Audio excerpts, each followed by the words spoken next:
So hello everyone, बहुत बहुत स्वागत करते हैं आपका शानदार से इस क्लास में। इस लाइव क्लास में जो है मतलब कि इस जो है रिकॉर्डेड क्लास में जो है हम आपको एसएससी जीडी स्पेशल जो है मैथ के क्वेश्चंस कराने वाले हैं। सभी लोग जो है प्रॉपर तरीके से कनेक्ट हो गए होंगे, मेरी आवाज़ जो है सभी लोगों को आ रही होगी। चलिए इस क्लास को स्टार्ट करते हैं, देखते हैं इन क्वेश्चंस को। इन क्वेश्चंस को करने के बाद जो है आपका मैथ का स्तर जो है काफ़ी लेवल बढ़ जाएगा। आपको आज मैं जो शॉर्ट ट्रिक बताने वाला हूँ वो बहुत ही इंपॉर्टेंट है। चलिए क्वेश्चन को देखते हैं, कोई भी वक्त बर्बाद नहीं करेंगे। 80 किलोमीटर पर आवर की स्पीड से चाल से चलने वाली एक बस 14 घंटे में एक यात्रा पूरी करती है। 20 घंटे के समान दूरी जो तय करने के लिए जो है उस बस को जो है कितनी स्पीड से चलना पड़ेगा, यही पूछा जा रहा है। तो आपको जब यहाँ पर बोला जा रहा है भाई साहब कि जो सबसे पहले इस क्वेश्चन को सॉल्व करने के लिए समझ लेते हैं कि क्या बोला गया है। 80 किलोमीटर पर आवर स्पीड से चल रही है, 1 घंटे में 80 किलोमीटर चलती है, 14 घंटे में यात्रा पूरी करती है ना। 20 घंटे लगेंगे अगर तो मतलब कि उस बस को जो है कितनी चाल से चलना पड़ेगा अगर उसको जो है 20 घंटे में पहुंचना है तो। ठीक है, 14 घंटे में तो वो पहले से ही पहुंच जाती है, 80 किलोमीटर पर आवर की स्पीड से चलती है। सबसे पहले जो है हम दूरी निकाल लेते हैं, दूरी निकाल लेते हैं। सो दूरी निकालने के लिए हमें क्या करना पड़ेगा, दूरी निकालने के लिए हमें जो है यहाँ पर 80 × 14 कर देना है। तो यहाँ पर कितना निकल के आएगा, यहाँ पर देखिए कितना निकल के आएगा, ये आएगा आपका, कितना निकल के आ रहा है, ये आएगा आपका 1120 किलोमीटर जो है यहाँ पर दूरी निकल के आ गई। हमें पता चल गया कि ये जो मतलब बस है वो 80 किलोमीटर पर आवर की स्पीड से चल रही है, 14 घंटे में यात्रा पूरी करती है और यात्रा का किलोमीटर कितना है, वो है 1120 किलोमीटर जो है यात्रा है। ठीक है, अब क्या करेंगे, अब हमें दूरी पता चल गई, अब हम इसकी नई चाल निकालेंगे। तो नई चाल निकालने के लिए क्या करना पड़ेगा, नई चाल बराबर 1120 किलोमीटर हो जाएगा। ऊपर जो है हमें किलोमीटर लिख दिया हमने और नीचे जो है हम लिख देते हैं इसका जो है कितने समय लगता है।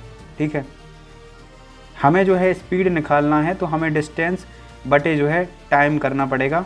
तो यहाँ पर जो है कितना से कितना हो जाएगा और ये हो जाएगा तुम्हारा 56 किलोमीटर जो है तुम्हारा आंसर आएगा। ऑप्शन नंबर जो है आपका ए करेक्ट हो जाएगा। ठीक है, किस तरीके से किया है, यहाँ पर पूरा मेथड है। जब वो 80 किलोमीटर पर आवर स्पीड से चलने वाली जो है एक बस 14 घंटे में यात्रा पूरी करती है तो 20 घंटे में समान दूरी को तय करने में जो होता है कितना समय लगेगा, कितनी स्पीड से जो है बस चलानी पड़ेगी, ये बोला है। तो दूरी निकाल ली, सबसे पहले हमने 80 का मल्टीप्लिकेशन किया 14 से, तो यहाँ पर हमें 1120 किलोमीटर आ गया। ठीक है, फिर उसके बाद जो है हमें नई चाल निकालना था, नई स्पीड निकालना था। तो उसके लिए जो है हमने डिस्टेंस मतलब कि दूरी और यहाँ पर टाइम था 20 और डिस्टेंस था आपका 1120 जो हमने निकाला था। यहाँ पे हमने इसको जो है डिवाइड कर दिया तो 56 किलोमीटर आंसर आया।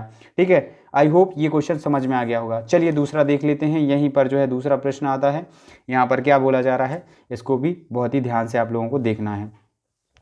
यहाँ पे दूसरे प्रश्न के अंदर पूछा ये जा रहा है कि आपको बताना है एक समषष्ठभुज, क्या बोला जा रहा है, एक षष्ठभुज की एक भुजा की लंबाई जो है 4 सेंटीमीटर है, षष्ठभुज का क्षेत्रफल cm² में जो है ज्ञात कीजिए, है ना। एक समषष्ठभुज का देखो यहाँ पर देखो, एक समषष्ठभुज की एक भुजा की लंबाई 4 सेंटीमीटर है, षष्ठभुज का जो है क्षेत्रफल ज्ञात कीजिए। यहाँ पर इसका क्षेत्रफल ज्ञात करना है ना। तो षष्ठभुज का क्षेत्रफल ज्ञात करने के लिए हम एक फॉर्मूला लगाते हैं। हम क्या लगाते हैं, जब हमें यहाँ पर देखो 4 सेंटीमीटर की एक भुजा दी गई है ना, एक यहाँ पर भुजा दी गई है और उसी भुजा से जो है हम पूरा क्षेत्रफल ज्ञात करेंगे। इसका फॉर्मूला क्या होता है, इसका फॉर्मूला देख लें आप सभी लोग। इसका फॉर्मूला होता है समषष्ठभुज का, यहाँ पर समषष्ठभुज का फॉर्मूला होता है 3 स्क्वायर 3 √3 और बटे में 2 होता है इंटू साइड स्क्वायर। ठीक है, ये आपका फॉर्मूला होता है। क्या होता है, 3 स्क्वायर 3 सॉरी जो आपका क्या कहते हैं, इसको क्या कहेंगे यार,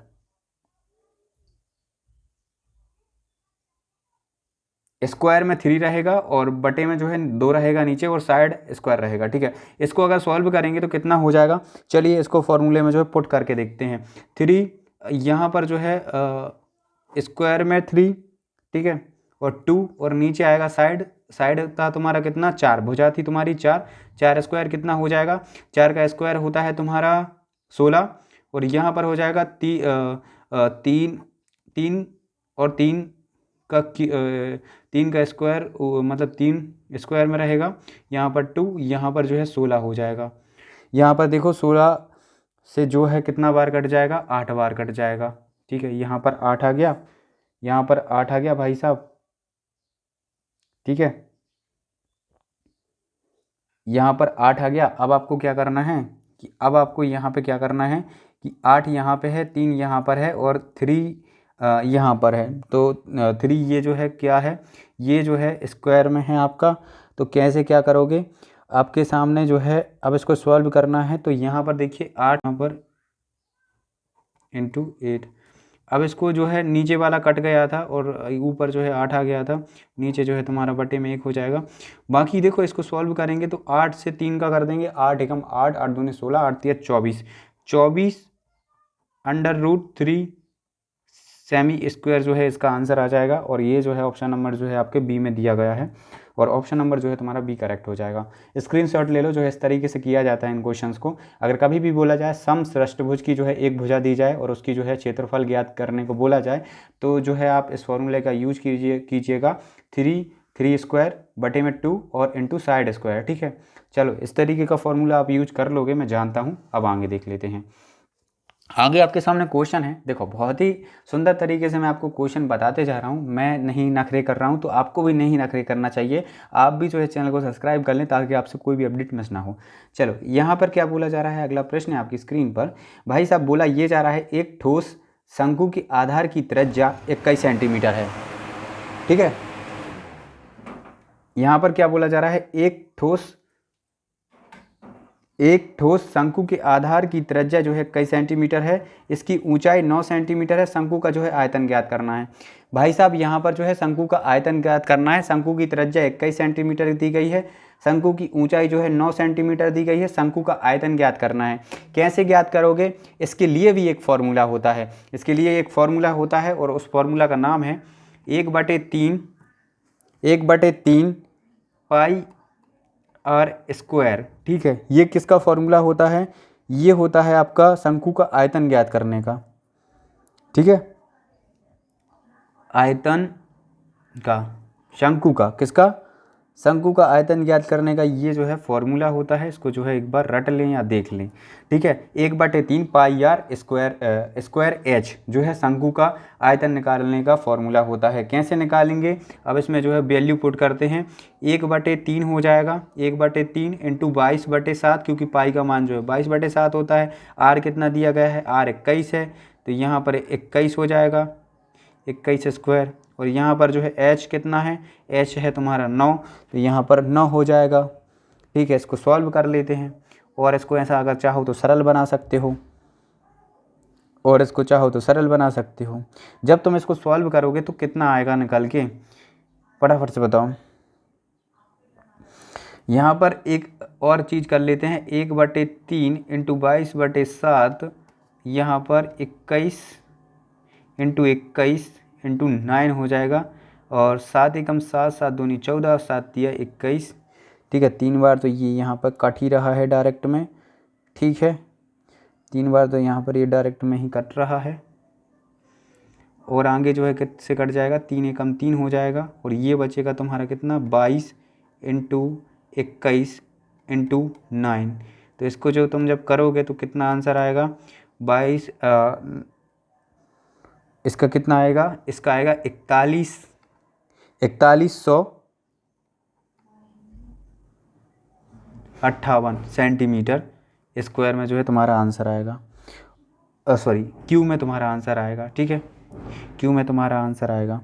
ऑप्शन नंबर जो है किस में दिया गया है राइट आंसर, वो है आपका ऑप्शन नंबर जो है आपका ए करेक्ट हो जाएगा। ठीक है, स्क्वायर या क्यू जो भी है यहाँ पर वो लगा देना। ठीक है, यहाँ पर जो है इस तरीके से जो है आंसर किया जाएगा। आप देख सकते हैं हमने जो है सूत्र लगाया है, शंकु का आयतन ज्ञात करने के लिए एक सूत्र लगाया जाता है 1/3 पाई आर स्क्वायर एच। ठीक है, तो हमें जो है शंकु की त्रिज्या दी गई थी, शंकु का जो है ऊंचाई दी गई थी, हमें शंकु का जो है आयतन ज्ञात करना था, तो हमने इस फॉर्मूले का यूज किया और आंसर निकल आया।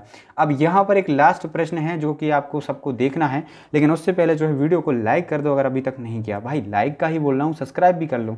यहाँ पर क्वेश्चन देखो, यदि 18